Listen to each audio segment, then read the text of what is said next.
Hello guys, मेरा नाम है रवि और स्टडी ग्लो में आपका बहुत बहुत स्वागत है। दोस्तों, इंडिया ने क्या किया है, जो भारत गवर्नमेंट है उन्होंने क्या किया है, अप्रूव्ड कर दिया है इंडिया को लीगो के लिए। लीगो क्या है दोस्तों, 2017 में इसी पे नोबेल प्राइज मिला था ग्रेविटेशनल वेव की खोज के लिए। अब 2015 में लीगो का नाम आया था क्योंकि लीगो ने ही क्या काम किया था, ग्रेविटेशनल वेव की खोज की थी।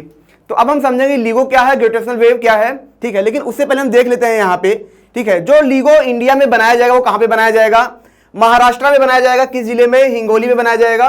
और उसकी जो लेंथ होगी वो कितनी होगी, 450 किलोमीटर के आसपास होगी। बाप रे, ये क्या है, इसको हम समझेंगे क्या है ये, ठीक, क्यों इतना लंबा होता है और कब तक बनाया जाएगा, इसका टारगेट क्या है, 2030 तक है।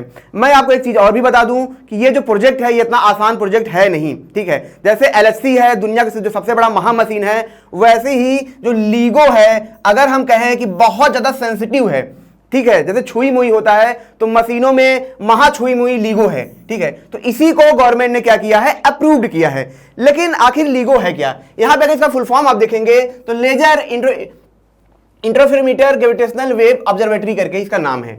मतलब ये क्या काम करता है, इसको मैं समझाता हूं। यहां पे आप देख रहे हैं ये क्या करता है, वेव्स को डिटेक्ट करता है। लेकिन ये वेव्स है क्या, थोड़ा इतिहास में अगर हम चलेंगे, थोड़ा पीछे हम चलेंगे तो समझेंगे कि ये वेव्स क्या है, ठीक है।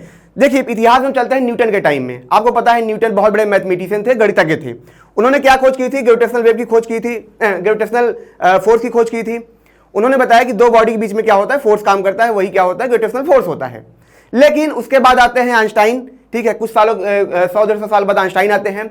आइंस्टाइन उनकी किताब पढ़ते हैं, प्रिंसिपी ऑफ मैथमेटिसिया।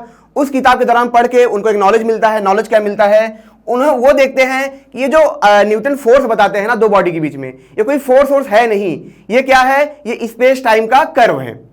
हालांकि उन्होंने इसे बहुत ज्यादा टाइम लगता है, जिसके लिए उन्होंने पेपर लिखा था, theory of relativity, special theory of relativity. उन्होंने पेपर लिखा। पेपर क्या हुआ, आगे बढ़ने लगा, उसे बहुत सारा काम हुआ और बाद में पता चला कि उनकी थ्योरी सही है। अब यहां पे थ्योरी सही हो जाती है कि भैया जो हमारा स्पेस है वो खाली नहीं है, अगर इसमें वैक्यूम भी जो है ना वो खाली नहीं है। उन्होंने बोला कि ये जो हमारा वैक्यूम है, जो हमारा स्पेस है, वो मुड़ सकता है। जैसे पानी होता है, उस पर आप डालेंगे, हाथ डालेंगे, दबाव उसमें पैदा होता है, वो फट सकता है, उसको उसमें तनाव पैदा कर सकते हैं। वैसे ही आइंस्टाइन ने कहा कि जो हमारा ये स्पेस है उसमें हम क्या कर सकते हैं, तनाव पैदा कर सकते हैं। अब ये तो बात सही हो गई थी, उनकी थ्योरी भी प्रूफ हो गई थी। लेकिन जब आइंस्टाइन की उम्र काफी ढलने लगती है, जब वो अपने आखिरी पड़ाव पे होते हैं, उसी दौरान वो थ्योरी पे काम कर रहे होते हैं, यूनिफाइड थ्योरी पे।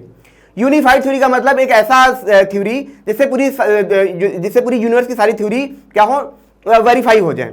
जैसे हमारे धर्म में क्या बोला जाता है, ओम से सारी दुनिया निकली है, वैसे ही वो एक ऐसे इक्वेशन थे, एक ऐसे थ्योरी के बारे में रिसर्च कर रहे थे जिससे क्या करे, वो सब कुछ बता सके।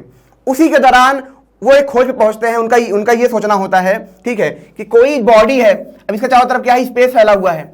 अब क्या होगा, अगर ये बॉडी क्या करे, एक्सेलरेट करे, मतलब ये तेजी से अगर कहीं किसी भी दिशा में आगे पीछे बढ़ेगी तो ये क्या करेगा, अपने स्पेस में यहां पे क्या पैदा करेगा, रिपल पैदा करेगा, ठीक है। जैसे यहां पे आप जैसे देखते हैं पानी होता है, पानी के ऊपर आप एक बॉल रखते हैं और इसको तेजी से घुमाते हैं तो क्या होता है, हल्के हल्की यहां से लहरें पैदा होती हैं, बार बार लहरें इधर उधर आती जाती रहती हैं, ठीक है।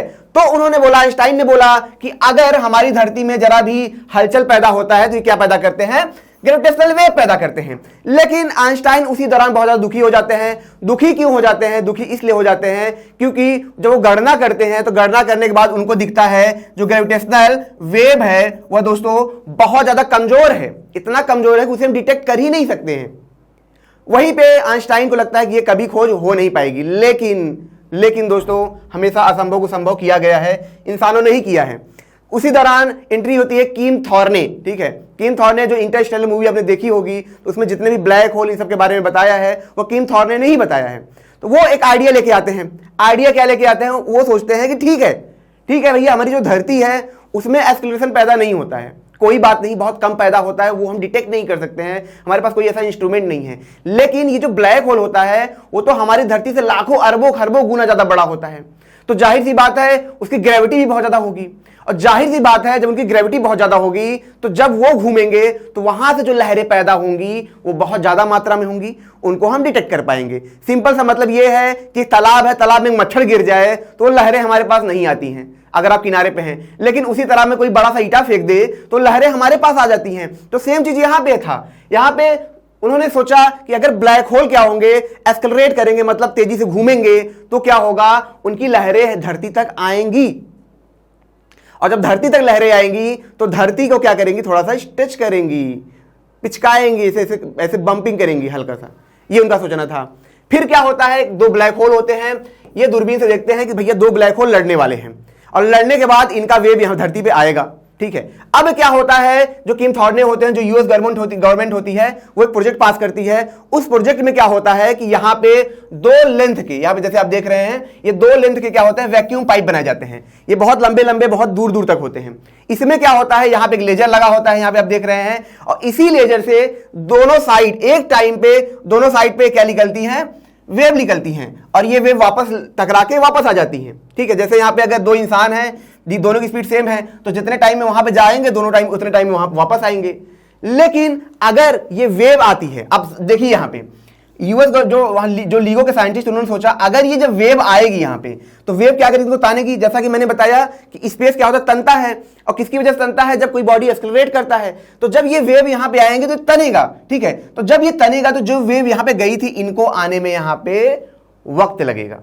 क्या लगेगा, वक्त लगेगा, और इनकी एनर्जी में कुछ ना कुछ कमी रहेगी, क्योंकि जो वेव ऐसे जा रहे थे, ठीक है, मान लीजिए इसकी लेंथ ऐसी है, जब ये तन जाएगी तो इनकी लेंथ ऐसी हो जाएगी। तो ये दो डिफरेंसेस आएंगे, ये वैज्ञानिकों का मानना था। और फिर क्या होता है, कई साल तक इस पर काम चलता है, लेकिन 2015 में, ठीक है, 2015 में ये खुशखबरी मिलती है कि ग्रेविटेशनल वेव खोज लिया गया है, और 100 से 150 साल बाद जो आइंस्टाइन की भविष्यवाणी थी वो फिर से सही होती है, और इसी के लिए 2017 में नोबेल प्राइज दिया गया था। और यही अब इंडियन गवर्नमेंट लगाना चाहती है। लेकिन अब सवाल उठता है, आखिर इंडियन गवर्नमेंट इसको लगाना क्यों चाहती है, क्यों अगर इंडियन गवर्नमेंट इसको स्थापित करना चाहती है, जबकि इसकी खोज हो चुकी है। इसलिए लगाना चाहती है क्योंकि अभी तक क्या है कि जो वेव्स खोजे गए हैं उसमें बहुत सारी कमियां हैं, ठीक है, क्योंकि अब वो बहुत सेंसिटिव है। जरा भी भूकंप आया, जरा भी हलचल हुई, तो जो हम ऑब्जर्व कर रहे हैं, जो एक्सपेरिमेंट से ऑब्जर्व कर रहे हैं, उसमें कुछ ना कुछ कमी होती है। तो उसी को और एग्जैक्ट प्रूफ करने के लिए गवर्नमेंट भी अपना क्या कर रही है, ये चीजें बैठा रही है। दूसरा, जो ग्रेविटेशनल वेव है, इसका भविष्य बहुत बड़ा है। जैसे आज क्वांटम इंटेंगलमेंट पे लगातार यूएस, चाइना काम कर रहे हैं, वैसे ही आने वाले टाइम में ग्रेविटेशनल वेव का बहुत बड़ा रोल होगा, ठीक है। तो इस वजह से गवर्नमेंट इस भविष्य को देखते हुए, आने वाले जो भविष्य है 50 साल 100 साल को देखते हुए, इन एक्सपेरिमेंट में काम कर रही है। हालांकि मैं आपको यह भी बता दूं कि पूना में, जो पूना रिसर्च इंस्टीट्यूट है, उनका बहुत बड़ा रोल था जो 2015 में खोज हुआ था, और इसी के साथ एलएचसी में बहुत बड़ा रोल है, और भी बहुत सारी चीजों में इनका बहुत बड़ा रोल है, जो इंडियन साइंटिस्ट हैं। लेकिन अब इंडिया सोच रहा है कि हम सपोर्ट ना करके खुद के लिए एक बेस तैयार करें, ताकि हमारे एक्सपेरिमेंट इंडिया में ही ओरिजिनली हो सके। तो दोस्तों, ये साइंस के लिए बहुत अच्छी खबर है, बहुत बड़ी खबर है। हालांकि जैसा कि मैंने आपको बताया कि इसे बनाना बहुत मुश्किल है, क्योंकि ये बहुत ज़्यादा सेंसिटिव है और बहुत ज़्यादा खर्चीला है, ठीक है। तो ये एक समस्या रहेगी साइंटिस्ट सामने। लेकिन 2030 में हम ये जरूर देखेंगे कि क्या ग्रेविटेशनल वेव बन पाया है या नहीं। मिलते हैं नेक्स्ट लेक्चर में। Thank you so much.